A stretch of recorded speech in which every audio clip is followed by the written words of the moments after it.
नमस्कार मित्रों, यदि आप रेलवे ग्रुप डी या एनटीपीसी की तैयारी कर रहे हैं तो यह वीडियो आपके लिए है और इस वीडियो में न्यूमेरिकल से संबंधित प्रश्न दिए गए हैं। तो फ्रेंड, आज जो है प्रश्न पेज नंबर 121 और प्रश्न संख्या 14 दिया गया है, वहीं से स्टार्ट करेंगे क्योंकि इसके पहले सारे जो है प्रश्न न्यूमेरिकल के जितने भी हैं सेट में आए हुए उन सभी को हल कर दिया गया है और आपका जो है वो सारे वीडियो प्लेलिस्ट में उपलब्ध हैं। तो यहाँ देखेंगे फ्रेंड, प्रश्न आपके सामने दिए गए हैं और जो है प्रश्न संख्या कितना है 14 नंबर प्रश्न कह रहा है कि 220 वोल्टेज आउटपुट वाले जनरेटर को 1100 वाट की पावर वाली मोटर से जोड़ने पर प्राप्त होने वाली विद्युत धारा की गणना कीजिए। यानी कितना कह रहा है, 220 वोल्ट आउटपुट वाला कोई जनरेटर है जिसको 1100 वाट के पावर वाले मोटर के साथ जोड़ दिया गया, तो विद्युत धारा क्या होगा उसका गणना करना है हमें। तो सबसे पहले प्रश्न से जो भी मिल रहा है राशियां उनको लिखना है। तो यहाँ हमें भी मिल गया, भी कितना मिला 220 वोल्ट, और जो है हमें वाट मिल गया कितना 1100 वाट मिला फ्रेंड, ठीक है। अब जो है आगे देखेंगे, आगे कह रहा है कि विद्युत धारा की गणना कीजिए। तो I आपको निकालना है, I बराबर वाट, ठीक है फ्रेंड। तो आपको यहाँ एक सिंपल सा जो है सूत्र याद करना होगा। क्या है वो है VIP, VI बराबर P, या फिर इसको ऐसे कह लें कि P बराबर VI, ठीक है फ्रेंड। तो VI बराबर P यानी VIP, इसको आप याद कर सकते हैं ऐसे, नहीं तो P बराबर VI होता है, ठीक है। चलिए अब जो है आप समझेंगे यहाँ हमें क्या क्या चीज़ मिला हुआ है। P मिला हुआ है, P अब कहेंगे कि इसमें तो P लिखा नहीं है, तो भैया समझ लीजिए यहाँ थोड़ा सा P अब कैसे मिला हुआ है। P का मतलब हो गया पावर, पावर का SI मात्रक क्या होता है वाट। तो वाट हमें 1100 मिला हुआ है, तो P ही तो मिला हुआ है। कितना हम लिखेंगे यहाँ 1100 बराबर, अब जो है भी हमें मिला हुआ है कितना 220 वोल्ट, तो यहाँ 220 लिख देंगे। और हमें जो है I नहीं मिला है तो I को हम I यहाँ लिख देंगे। I आपसे पूछ रहा है तो I ही लिख देंगे।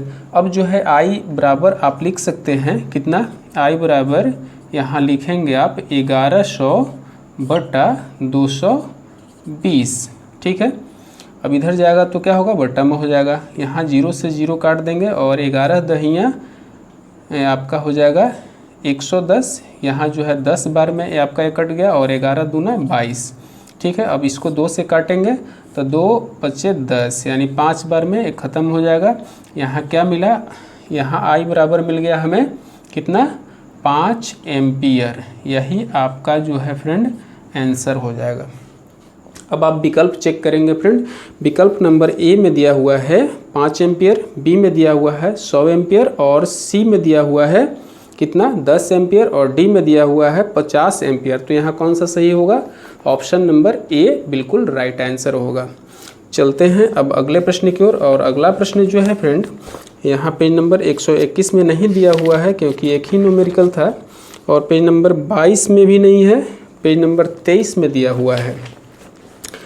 तो पेज नंबर 23 का हम क्वेश्चन नंबर 50 नंबर पर चल रहे हैं। प्रश्न आपके सामने दिए हुए हैं और जो है प्रश्न को ध्यान से देखेंगे क्योंकि प्रश्न को देखने से बहुत सारे चीज़ें हमें प्राप्त हो जाती है, ठीक है। और प्रश्न जब हल करना जानते हैं तो अच्छी तरह से हल करेंगे क्योंकि गलत आंसर आने पर गलत भी ऑप्शन में मैच कर जाता है। और बहुत लोग जो है क्या करते हैं, गलत ऑप्शन को चूज कर लेते हैं और वे जो है एक नंबर अपना लगभग 1 प्लस कहें नंबर अपना खो देते हैं। चलिए तो यहाँ हम 50 नंबर क्वेश्चन में चल रहे हैं फ्रेंड। और 50 नंबर प्रश्न कह रहा है कि द्रव्यमान 10 kg का एक ब्लॉक समान रूप से अपनी प्रारंभिक अवस्था से 20 सेकंड में 2 मीटर प्रति सेकंड की गति तक बढ़ता है, ठीक है। आगे कह रहा है 0 से 20 सेकंड के अंतराल में विकसित औसत ऊर्जा है। औसत ऊर्जा आपसे पूछा है। तो सबसे पहले फ्रेंड यहाँ देखेंगे कि हमें कौन कौन सी जो है राशियाँ प्राप्त हो रहे हैं प्रश्न से। तो यहाँ जो है हमें एम मिल गया, एम कितना मिल गया, द्रव्यमान कितना मिला 10 kg, 10 kg मिल गया। अब जो है आगे देखेंगे, एक ब्लॉक सामान्य रूप से अपनी प्रारंभिक अवस्था से 20 सेकंड में, यानी हमें टी भी मिल गया, टी कितना मिला 20 सेकंड। अब जो है आगे देखेंगे में 2 मीटर प्रति सेकंड की गति तक, यानी भी हमें मिल गया कितना 2 मीटर प्रति सेकंड गति तक बढ़ता है। 0 से 20 सेकंड के अंतराल में विकसित औसत ऊर्जा है। औसत ऊर्जा आपसे पूछा है, विकसित औसत ऊर्जा। अब जो है विकल्प थोड़ा देखेंगे, विकल्प पर भी नज़र रखना है बना करके। देखिए यहाँ जो है आपसे विकल्प जो है वाट सेकंड में पूछ रहा है। तो वाट किसका यूनिट है, वाट यूनिट है पावर का। तो पावर से हमें चलना पड़ेगा। थोड़ा सा जो है हम आपको बेसिक चीज़ को भी ध्यान में रखते हुए चलेंगे, क्योंकि हमारे बहुत सारे स्टूडेंट ऐसे हैं जो अचानक कहीं से बात रख देने पर वो नहीं समझ पाते हैं। तो फ्रेंड हम सबसे पहले जो है P बराबर समझेंगे, यानी पावर जिसका ऐसे मात्रक वाट होता है। तो P बराबर क्या होता है, किनेटिक एनर्जी, ठीक है, किनेटिक एनर्जी बटा T। अब जो है किनेटिक एनर्जी बराबर क्या होता है, किनेटिक एनर्जी बराबर भी आपको ध्यान में रखना है, हाफ mv² होता है, mv², ठीक है, स्क्वायर। तो इसको भी आप ध्यान में रखेंगे तभी प्रश्न हल हो पाएगा। चलिए तो यहाँ जो है किनेटिक एनर्जी कितना हो गया, यहाँ आप लिख सकते हैं 1/2 गुने m, आपको कितना मिला 10, यहाँ 10 रख लेंगे और गुना जो है कितना v हो गया। तो v यानी वेग का स्क्वायर करना है, तो यहाँ 2 मिला है तो हमें 2 गुने 2 कर देना है और टोटल का बटा t रखेंगे। तो t कितना दिया हुआ है, t दिया हुआ है 20, तो हम यहाँ t ना रख के यहाँ हम कितना रखेंगे 20 रखेंगे। अब चलिए काट लेते हैं इसको, 2 से यहाँ काटेंगे 2 और 10 से 10 दूना 20 और फिर 10 यहाँ 2 से आपका 2 ख़त्म हो जाएगा। तो अब क्या मिला हमें मिल गया 1। तो 1 क्या मिला, 1 वाट सेकंड मिला। अब विकल्प चेक करेंगे आप कि यह जो है आपका इतना किस विकल्प में है। तो विकल्प नंबर आप देखेंगे ए नंबर में दिया हुआ है 1.5 वाट सेकंड, और जो है बी नंबर में दिया हुआ है 1 वाट प्रति सेकंड है, और सी नंबर में है 2 वाट प्रति सेकंड, और डी नंबर में दिया हुआ है 0.5 वाट प्रति सेकंड। तो यहाँ आंसर क्या होगा, आंसर हो जाएगा ऑप्शन नंबर बी 1 वाट प्रति सेकंड। यही आपका जो है फ्रेंड राइट आंसर होगा, ठीक है। अब हम आगे चलेंगे फ्रेंड, और यदि आपको यह जो है न्यूमेरिकल समझ में आ रहा है तो वीडियो को एक लाइक तो बनता है मेरे मित्र, ठीक है। ज़्यादा आपसे कुछ नहीं, बस एक लाइक आप कर दें, दूसरा कोई करे या न करे, बस इसका टारगेट 2 लाइक ही है। एक लाइक आप कर दें और एक लाइक आपका फ्रेंड, ठीक है। चलिए तो यहाँ जो है हम आगे चलेंगे, और आगे जो है अगला प्रश्न क्या कह रहा है इसके लिए तो हम आपको बता रहे हैं थोड़ा देर में। चलिए आगे जो है फ्रेंड, अब जो है पेज नंबर आपका 123 में प्रश्न नहीं दिया हुआ है न्यूमेरिकल से संबंधित, और जो है पेज नंबर कितना में हम आ गए, पेज नंबर 124 में जो है प्रश्न संख्या 52 नंबर प्रश्न जो है कह रहा है, बिल्कुल सिंपल सा प्रश्न दिया है और इसको बिना पेन उठाए भी बना सकते थे। चलिए, पोटेशियम की परमाणु संख्या 19 है। कितना है? परमाणु संख्या 19 है। ध्यान रखिएगा, पोटेशियम की परमाणु संख्या 19, इसकी द्रव्यमान संख्या 39 है। कितना है? 39, यानी जो है परमाणु संख्या जो है कितना है? 19 है, और जो है द्रव्यमान संख्या कितना है? द्रव्यमान जो है यहाँ पर दिया गया है, ध्यान देंगे 39, ठीक है 39। तो आपसे पूछ क्या रहा है, इसके परमाणु में न्यूट्रॉनों की संख्या खाली जगह होगी। तो न्यूट्रॉनों की संख्या बराबर क्या होता है? होता है द्रव्यमान संख्या माइनस परमाणु संख्या बराबर न्यूट्रॉनों की संख्या। तो यहाँ जो है ध्यान रखिएगा, अब जो है द्रव्यमान कितना है 39 है, माइनस कर लेंगे कितना 19 कर लेंगे, बराबर क्या मिला हमें मिल गया 20। तो यही जो है आपका राइट आंसर हो जाएगा फ्रेंड। तो यहाँ कौन सा ऑप्शन सही होगा? ऑप्शन नंबर जो है ध्यान से देखेंगे, ऑप्शन नंबर डी में दिया हुआ है 20, तो 20 राइट आंसर।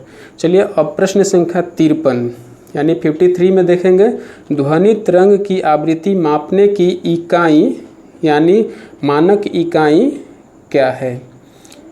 तो यहाँ खाली जगह दिया गया है, आप समझ लें, वहाँ खाली जगह में कह रहा है कि क्या है। तो देखिए ध्वनि तरंग की आवृत्ति मापने की जो यूनिट है वो क्या है? वो जो है ये इस ऑप्शन के आधार पर चलना है, ठीक है।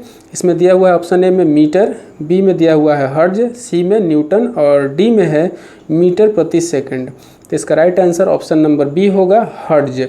हर्ज का संकेत क्या होता है? ये तो आपका जो है प्रश्न संख्या कितना था 52 था और यहाँ जो है आप 53 समझ रहे हैं।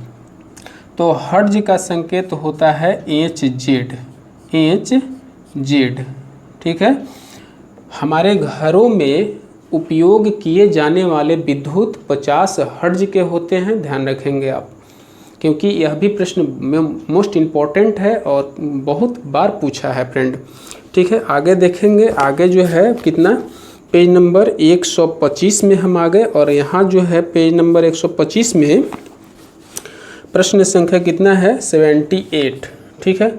78 नंबर प्रश्न आपके सामने दिए गए हैं और यहाँ क्या कह रहा है कि 450 न्यूटन भार वाली लकड़ी का द्रव्यमान क्या होगा? 450 न्यूटन भार, ध्यान रखेंगे। क्वेश्चन नंबर 78 है और पेज नंबर कितना है 125। तो 450 न्यूटन भार वाली लकड़ी का द्रव्यमान क्या होगा? तो आप समझेंगे कि सबसे पहले छोटी जी यानी गुरुत्वीय त्वरण ही किसी भार का जो है मान को ज्ञात करने में हम इस्तेमाल करते हैं। जैसा कि आप जानते हैं कि विषुवत रेखा पर छोटी जी का मान न्यूनतम होता है और पृथ्वी के केंद्र पर 0 होता है और विषुवत रेखा से उत्तरी ध्रुव की ओर यानी ऊपर की ओर जब बढ़ते हैं तो क्या होता है? छोटी जी का मान क्या होगा? बढ़ेगा और दक्षिणी ध्रुव की ओर भी बढ़ेंगे तो बढ़ेगा, ध्यान रखना है। तो यहाँ जो है विषुवत रेखा पर न्यूनतम होता है कितना 9.1 मीटर प्रति सेकेंड स्क्वायर होता है। अब जो है आपके सामने प्रश्न जो रख रहा है वो कितना रख रहा है 450 न्यूटन भार वाली लकड़ी का द्रव्यमान। तो आपको क्या करना है, इसमें सिंपल सा है 450 बटा 9.8 कर लेंगे। अब जो है 9.8 इस यहाँ से दशमलव हटाएंगे तो नीचे में क्या होगा बटा 10 हो जाएगा। तब इस 10 को हम यहाँ ना लिख करके क्या करेंगे, हम जो है इस पर एक शून्य और डाल देंगे ऊपर। चलिए अब इसी को आप काट देंगे तो आंसर प्राप्त हो जाएगा फ्रेंड, ठीक है। तो इसका राइट आंसर क्या हो जाएगा? इसका राइट आंसर हो जाएगा, इसको काटने के बाद आपको मिलेगा 45.9 kg, यही आपका राइट आंसर होगा। तो फ्रेंड आज के लिए बस यहीं तक, फिर हम लोग अगले वीडियो में मिलते हैं। तब तक के लिए थैंक्स, वीडियो देखने के लिए थैंक्स और जो है और आपका दिन मंगलमय हो।